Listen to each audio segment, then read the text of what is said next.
एक ब्राह्मण पुजारी जिसकी वाणी में कविता नहीं थी, केवल भक्ति थी। एक साधारण घर की स्त्री जो रोटियां बनाते बनाते आत्म साक्षात्कार में लीन हो गई, और एक दर्जी जो सुई चलाते चलाते समाधि में चला गया। क्या ये संत थे? नहीं, ये साधारण लोग थे जिन्हें रामकृष्ण परमहंस ने छू लिया। कैसे?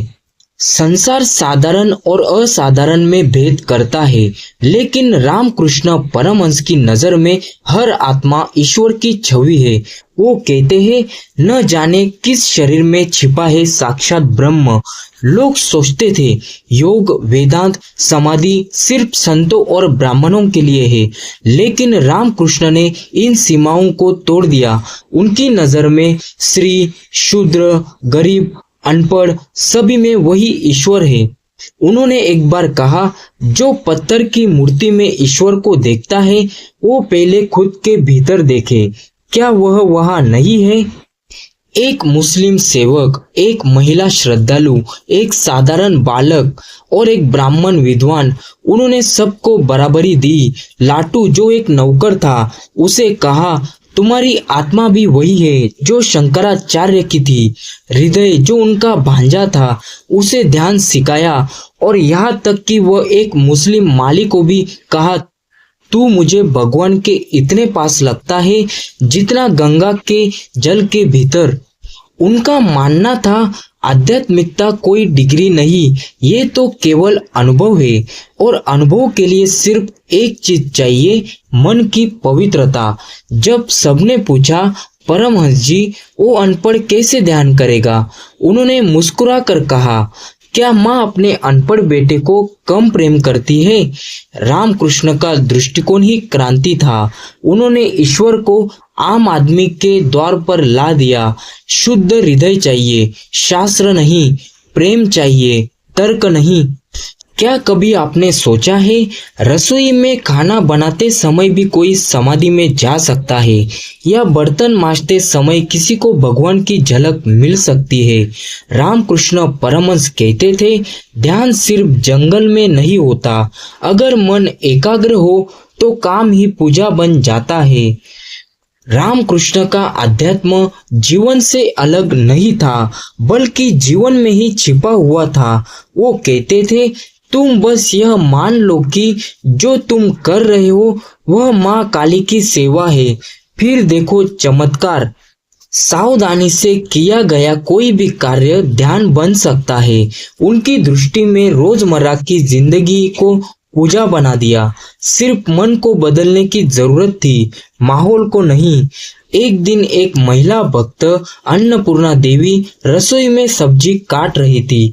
रामकृष्ण आए और बोले, तुम्हारे हाथ नहीं चल रहे, माँ का हाथ चल रहा है।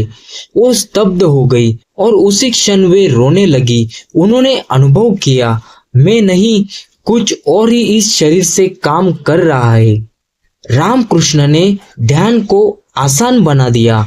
उन्होंने यह कहा नहीं, जाओ ध्यान लगाओ। उन्होंने सिखाया, जो कर रहे हो उसी में ध्यान देखो। एक साधारण दुकानदार रामकृष्ण के एक वाक्य से इतना व्याकुल हुआ कि वो अपने लेखा जोख छोड़ ध्यान में चला गया। उसने कहा, महाराज, मैं अब हर ग्राहक में ईश्वर देखता हूँ। रामकृष्ण मुस्कुराए और बोले, तो अब तेरा व्यापार भी पूजा है। रामकृष्ण ने केवल सिखाया नहीं, उन्होंने दिखाया। वर्क इज वर्शिप कोई नारा नहीं, अनुभव है। उन्होंने हमारे रोजमर्रा के जीवन को ही साधना बना दिया। ना व्रत, ना तप, बस दृष्टिकोण बदलो, यही उनका जादू था। क्या एक स्पर्श आत्मा को बदल सकता है?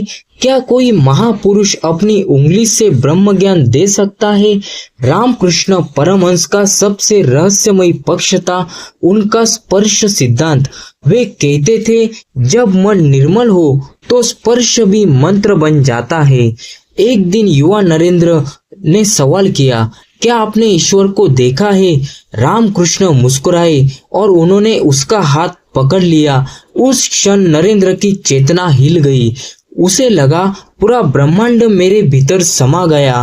वो लड़खड़ा कर गिर पड़ा और वर्षों तक उस स्पर्श को भूल ना सका।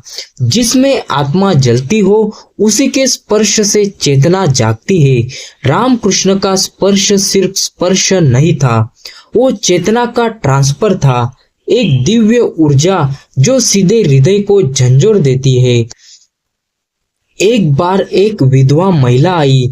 उसने कहा, मुझे जीवन में कुछ नहीं दिखता, सिर्फ अंधेरा। रामकृष्ण ने उसके सिर पर हाथ रखा और कहा, तेरा अंधेरा अब माँ काली की ज्योति से भर जाएगा। वो स्त्री वर्षों तक ध्यान साधना में लीन हो गई, बिना किसी शास्त्र, बिना किसी गुरु, सिर्फ उस स्पर्श ने उसे बदल दिया। रामकृष्ण के अनुसार अगर हृदय तैयार हो तो शब्दों की जरूरत नहीं, सिर्फ स्पंदन काफी है। उनके कई भक्त कहते थे, जब वो हमारा हाथ पकड़ते थे शरीर कांपता था, आंखें झरझर बहती थी। यह कोई हिप्नोटिज्म नहीं था, यह हृदय का ट्रांसमिशन था। क्या यह केवल श्रद्धा थी या उनके स्पर्श में कोई ब्रह्म विद्युत थी? क्या उन्होंने किसी सूक्ष्म ऊर्जा से चेतना को छुआ? आधुनिक शब्दों में कहे तो यह था डिवाइन फ्रीक्वेंसी ट्रांसफर, जहां साधारण मानव एक रिसीवर बन जाता है और गुरु ट्रांसमीटर।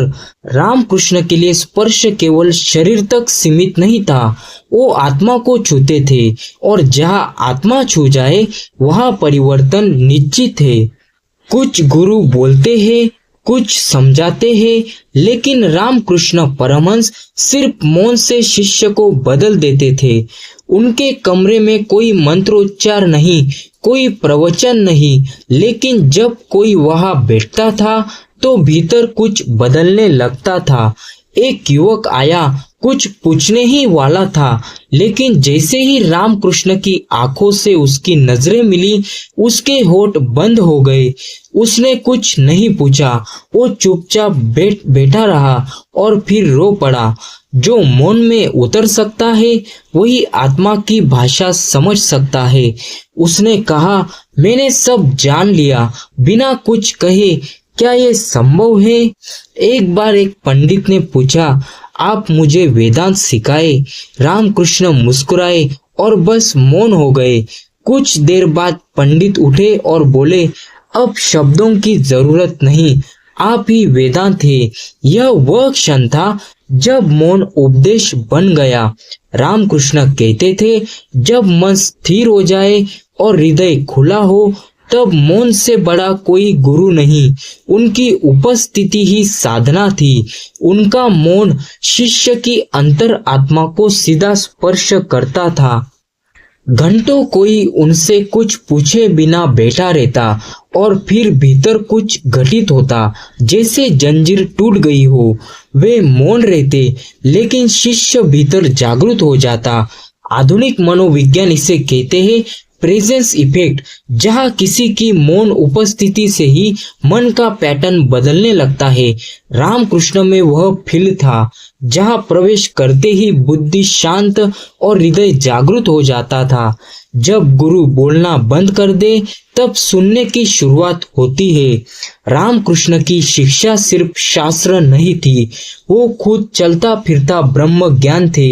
उनके मौन ने हजारों साधकों को मार्ग दिखाया, बिना शोर, बिना शब्द, सिर्फ उपस्थिति से।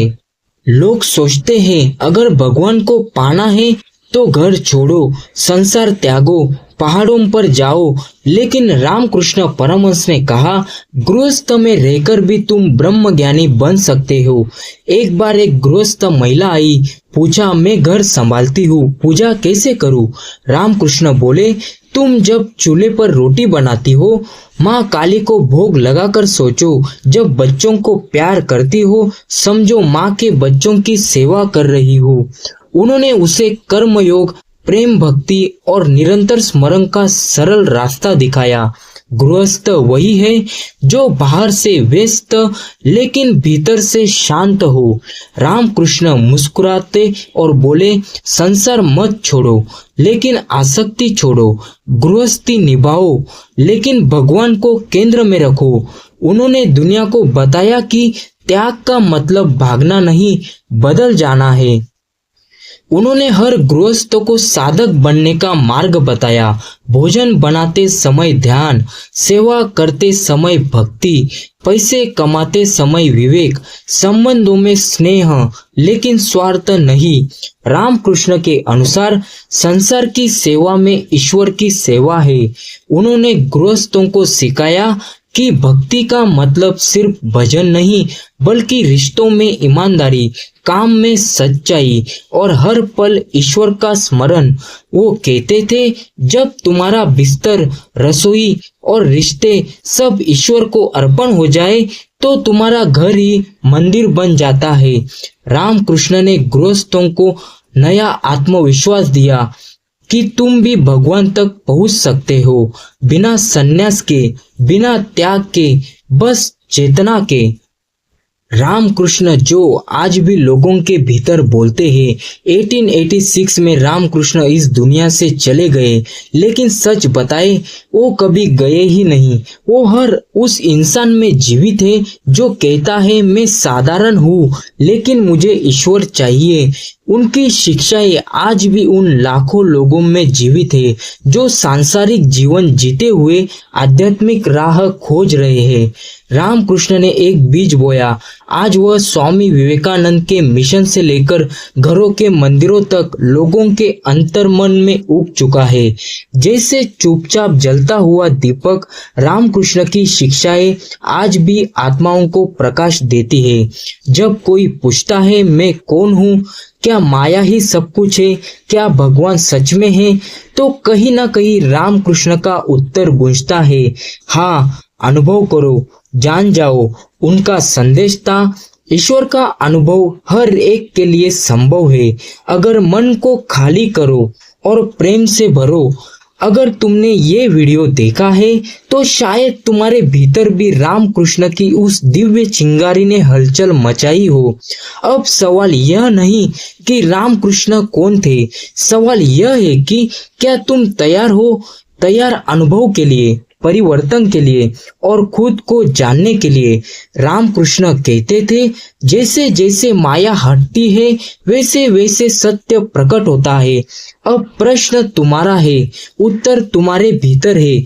अगर यह वीडियो आपकी आत्मा को छू गया हो तो नीचे कमेंट करें, मुझे भी अनुभव करना है। शेयर करें क्योंकि किसी और को भी शायद यही उत्तर चाहिए।